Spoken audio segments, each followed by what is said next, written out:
धन्यवाद अध्यक्ष महोदय। मला जलशक्ती मंत्रालयाच्या मागण्यांवरील चर्चेत बोलण्याची संधी दिल्याबद्दल मी आपले आभारी आहे। मी पक्ष नेतृत्व माननीय राहुलजी गांधी यांचे देखील आभार मानते।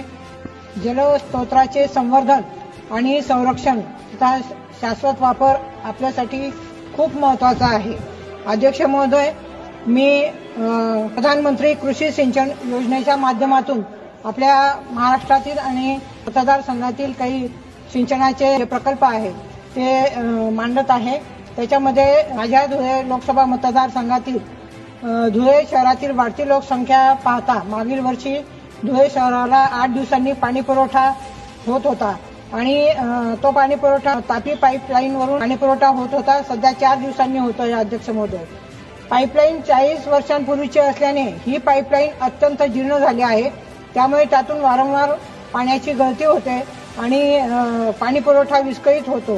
तरी तापी नदीतून धुळे शहराला पाणी पुरवठा करण्यासाठी तापी परियोजनेची 35 ते 40 किलोमीटर पर्यंत पिण्याच्या पाण्याची पाईपलाईन नव्याने टाकण्यासाठी 225 कोटी रुपये PM KSY या निधीतून उपलब्ध करून द्यावा अशी मी या ठिकाणी विनंती करते।